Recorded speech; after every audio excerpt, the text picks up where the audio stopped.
Lebih enak manakah? Pegawai atau wirausaha? Ya, banyak dari kita yang bertanya-tanya, mau jadi pegawai atau pengusaha? Karena kedua hal tersebut merupakan kegiatan yang berbeda serta memiliki hasil dan proses yang berbeda-beda.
Bersama CAR mempersembahkan 3i Network.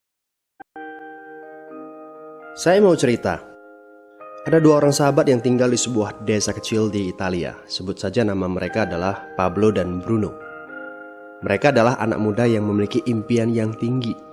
Mereka sering berkhayal bagaimana kalau suatu hari nanti mereka menjadi orang terkaya di desanya. Keduanya merupakan orang yang sangat ambisius. Yang mereka perlukan adalah sebuah kesempatan. Pada suatu hari, kesempatan itu pun datang. Kepala desa memutuskan untuk mempekerjakan kedua anak ini untuk membawa air dari sungai ke sebuah penampungan air di tengah desa. Keduanya masing-masing membawa 2 buah ember dan segera menuju ke sungai. Menjelang sore, keduanya telah mengisi penampungan air sampai penuh. Kepala desa menggaji mereka masing-masing berdasarkan jumlah ember air yang mereka bawa.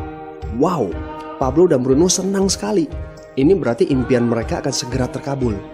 Mereka sulit percaya jika mereka bisa mendapatkan rezeki sebanyak ini. Mereka bekerja lebih keras lagi setiap hari agar bisa mengangkut air lebih banyak. Namun, Pablo mulai merasakan ketidaknyamanan. Ia tidak yakin pekerjaan ini bakal buat impiannya terwujud. Punggungnya nyeri dan kedua telapak tangannya lecet-lecet. Kian hari, kian takut saat harus pergi bekerja. Ia pun mulai berpikir keras mencari akal bagaimana caranya membawa air dari sungai ke desanya. Aha, Pablo mendapatkan ide. Bruno, saya punya rencana. Daripada kita mondar-mandir bawa-bawa ember setiap hari, kenapa kita nggak sekalian aja buat sebuah saluran pipa dari sungai ke desa kita? Saluran pipa? Ide dari mana itu? Seru Bruno. Kita udah punya kerjaan yang bagus, Pablo. Saya bisa bawa 100 ember sehari. Saya akan jadi orang kaya. Di akhir minggu, saya bisa beli pakaian baru. Pada akhir bulan, saya bisa beli seekor sapi. Dan pada akhir tahun, saya bisa bangun sebuah gubuk baru. Nggak ada kerjaan sebagus ini di desa ini. Setiap minggu kita bisa liburan. Setiap akhir tahun kita berhak cuti selama 2 minggu dengan gaji utuh. Kita akan punya hidup yang layak. Jadi buang jauh-jauhlah pikiran untuk bangun saluran pipa. Tapi Pablo tidak putus asa. Ia akhirnya memutuskan untuk bekerja paruh waktu. Ia tetap bekerja mengangkut ember-ember air. Separuh waktunya, serta di akhir pekan, dia luangkan waktu untuk bangun saluran pipanya. Hal itu tidak mudah. Penghasilannya otomatis menurun dan dibutuhkan waktu 1 hingga 2 tahun sebelum saluran pipanya bisa menghasilkan sesuatu yang berarti. Bruno dan orang-orang desa mulai mengejek Pablo. Dia menyebutnya Pablo si manusia saluran pipa. Bruno yang berpenghasilan hampir 2 kali lipat dari Pablo terus memamerkan barang-barang baru yang berhasil ia beli. Sapi, keledai, pakaian, sepatu baru, gubuk bertingkat 2. Bruno bisa makan mewah di kedai. Orang-orang di desa menyebutnya Tuan Bruno. Sementara Bruno berbaring santai di sore hari pada akhir pekan, Pablo terus saja menggali saluran pipanya. Pada bulan-bulan pertama, Pablo memang tidak bisa menunjukkan hasil dari usahanya. Pekerjaannya memang sangat berat, bahkan lebih berat daripada kerjaan Bruno. Karena Pablo juga harus bekerja pada malam hari. Demikian pula di akhir minggu. Tapi Pablo selalu mengingatkan pada diri sendiri bahwa impiannya dibangun berdasarkan pada perjuangan yang dilakukan hari ini. Dari hari ke hari, dia terus menggali, inci demi inci. Sedikit demi sedikit, lama-lama jadi bukit. Dari 1 inci kemudian menjadi 1 kaki. Kemudian jadi 10 kaki. Kemudian 20 kaki, 100 kaki, dan seterusnya. Bersakit-sakit dahulu, senang-senangnya kemudian. Demikian dia terus menyemangati dirinya sendiri.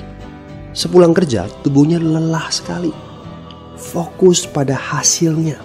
Kata-kata itu terus ia ulangi dalam hati setiap hari saat dia pergi tidur. Sementara dari bar di desa itu terdengar gelak tawa mengiringinya ke alam mimpi. Ayo, fokus pada hasil akhir. Hari berganti bulan, saluran pipanya sudah setengah jadi. Saat beristirahat, Pablo melihat dari jauh sahabatnya Bruno yang terus saja mengangkut ember-ember. Bahu Bruno tampak semakin lama semakin membungkuk. Dia menyeringai kesakitan. Langkahnya semakin lamban akibat kerja keras setiap hari. Dia semakin jarang bersantai-santai di tempat tidur gantungnya. Dia lebih sering terlihat di bar, duduk dengan wajah letih dan murung. Saat pengunjung bar melihat Bruno, mereka saling berbisik. Hei, ini dia Bruno si manusia ember. Dia lebih suka duduk sendiri di sudut yang gelap ditemani botol-botol kosong di sekelilingnya. Akhirnya, saat bahagia Pablo pun tiba. Saluran pipanya sudah rampung. Orang-orang desa berkumpul saat air mulai mengalir dari saluran pipanya menuju ke penampungan air di desa. Sekarang, desa ini sudah bisa mendapatkan pasokan air bersih secara tetap. Pablo tidak perlu lagi membawa ember. Artinya, airnya akan terus mengalir, baik dia sedang bekerja maupun tidak. Air itu mengalir saat dia makan, saat dia tidur. Air itu mengalir di akhir minggu ketika dia asyik bermain. Semakin banyak air yang mengalir ke desa itu, semakin banyak pula uang yang mengalir ke kantong Pablo. Apa moral dari cerita ini? Pertanyaan yang paling penting untuk kita renungkan adalah, siapakah Anda? Seorang pembawa ember atau seorang pembuat saluran pipa? Apakah Anda hanya mendapatkan penghasilan jika Anda datang ke tempat kerjaan, seperti Bruno pengangkut ember? Atau Anda termasuk orang yang bekerja hanya sekali saja, kemudian Anda dibayar terus-menerus, seperti Pablo pembuat saluran pipa? Jika Anda termasuk orang kebanyakan, itu berarti Anda bekerja dengan menggunakan pola pembawa ember. Anda membarterkan waktu untuk mendapatkan uang. Maksudnya, bekerja 1 jam dibayar per jam, bekerja 1 bulan dibayar per bulan, bekerja setahun dibayar per tahun. Masuk akal kan? Masalahnya, dengan sistem pembawa ember, masuknya uang akan berhenti saat kita berhenti bawa ember. Artinya pendapatan kita hanya sementara alias tidak langgeng. Kalau di suatu pagi Bruno bangun dan punggungnya terasa sakit, sehingga dia tidak bisa bangkit dari tempat tidurnya, berapa uang yang akan dia dapatkan hari itu? 0 besar. Fakta yang harus kita sadari adalah kita tidak bisa bekerja selamanya karena faktor usia dan kesehatan. Jika kita tidak sanggup membarterkan waktu kita, maka kita tidak akan mendapatkan uang. Pablo jauh hari sudah menyadari keterbatasan ini. Karena itulah dia langsung berpikir untuk menciptakan suatu sistem yang memungkinkan dia untuk terus mendapatkan bayaran baik dengan cara barter waktu ataupun tidak. Pikirkan ini. Bagaimana dengan Anda? Anda mau apa kalau besok penghasilan Anda berhenti? Apa yang akan terjadi kalau Anda dipecat? Apa yang terjadi kalau kemudian Anda sakit atau cacat sehingga tidak bisa membawa ember lagi? Bagaimana seandainya perawatan kesehatan yang mendadak yang harus Anda jalani menghabiskan uang tabungan Anda? Apa yang terjadi bila uang tabungan Anda itu langsung menguap dalam semalam? Kalau penghasilan Anda berhenti besok, untuk berapa lama Anda bisa membayar hipotek Anda? Cicilan rumah, mobil Anda, ataupun untuk biaya sekolah anak-anak Anda? 1 tahun, 6 bulan, 3 bulan, atau 3 minggu? Jelas. Apakah Anda bekerja sebagai penyapu jalan, bekerja di kantor, punya jabatan tinggi, atau memiliki toko, seorang profesional di bidang tertentu, tetap saja Anda membarterkan antara satuan waktu dengan satuan uang.